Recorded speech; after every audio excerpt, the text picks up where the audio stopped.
खासदार डॉक्टर श्रीकांत शिंदे यांचे स्वीय सहाय्यक अभिजित दरेकर आहेत आपल्या सोबत सध्या फोन लाईनवरनं।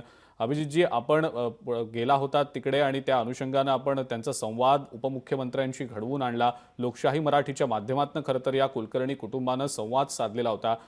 काय नेमकं बोलणं होतं ते आणि कशा पद्धतीने आता त्यांना मदत केली जाते आणि कुलकर्णी कुटुंबासारखे आणखी नेमकी किती कुटुंब आहेत तिकडे, किती लोक आहेत राज्यातले जे अडकून पडलेत? अभिजितजी नमस्कार। एक तर फर्स्ट ऑफ ऑल तुम्हाला धन्यवाद की तुम्ही उपमुख्यमंत्री साहेबांपर्यंत तुम्ही त्यांना संपर्क करून दिला। त्याच्या माध्यमातून आम्ही आज शिंदे साहेबांच्या मार्गदर्शनाखाली, श्रीकांत शिंदे साहेबांच्या मार्गदर्शनाखाली त्यांना भेटलो जाऊन पर्सनली। त्यांना दिलासा दिला। उपमुख्यमंत्री साहेबांचं त्यांचं बोलणं करून दिलं। त्यांना खूप आधार आणि सपोर्ट झाला तो शिंदे साहेबांच्या बोलण्यामुळे। आता शिंदे साहेब पर्सनली खूप लक्ष देऊन आहे त्या सगळ्या घडामोडींवरती। आतापर्यंत आम्ही महाराष्ट्रातले जवळजवळ 400 ते 450 लोकांपर्यंत पोहोचलोय। इथे वेगवेगळ्या ग्रुप वेगवेगळ्या हॉटेल्सला राहत आहेत, काही सीआरपीएफ कॅम्पमध्ये राहत आहेत, काही हॉटेल्सला राहत आहेत, काही जे त्यांचे ऑलरेडी बुकिंग कॅन्सल करून पुन्हा श्रीनगरकडे आलेले आहेत त्यांना सगळ्यांना भेटलोय। काही पुण्याचे आहेत, काही मुंबईचे, नागपूरचे, ठाण्याचे, कल्याणचे, असे वेगवेगळ्या भागातले लोक आहेत। तर आपला पूर्णपणे त्यांच्यासाठी पूर्ण ट्रेसिंग चालू आहे। त्यांचे संपर्क काढून घेतले, त्याची लिस्ट बनवली आहे, त्यांची प्रायोरिटी आपण सेट करतोय। अशा प्रकारे आपलं काम चालू आहे।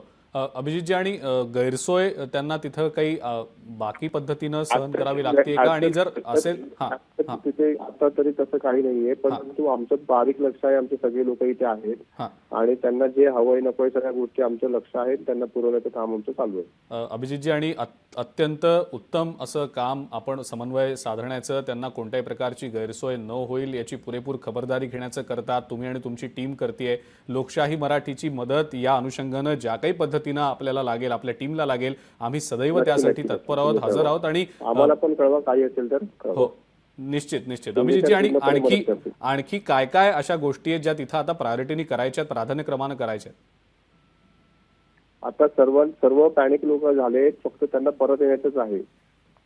बरं, सर्वांना परत महाराष्ट्रामध्ये यायचं आहे, प्रत्येकाच्या स्टेटमध्ये प्रत्येकाला जायचं आहे। त्या व्यतिरिक्त आता बाकी सिच्युएशन थोडी कंट्रोलमध्ये आहे।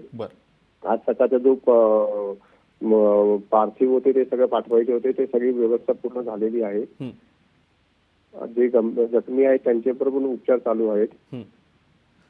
अभिजितजी, एक प्रश्न विचारायचा होता की जखमी व्यक्तींची संख्या कळलेली नव्हती, आकडा समोर आलेला नव्हता। आता सांगू शकणार नाही, बरेच वेगवेगळे कॉल्स येत आहेत, त्याच्यावरून मी तुम्हाला आता एक्झॅक्ट सांगू शकणार नाही। बरं, राज्यातला अंदाजे आकडा किती असू शकेल, काही थोडीफार माहिती आहे आपल्याकडे? मला जशी माहिती मिळेल तसं मी तुम्हाला शेअर करतो।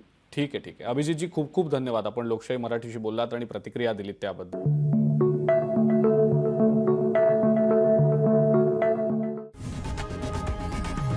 लोकशाही मराठी ऐका, पहा, जागरूक रहा।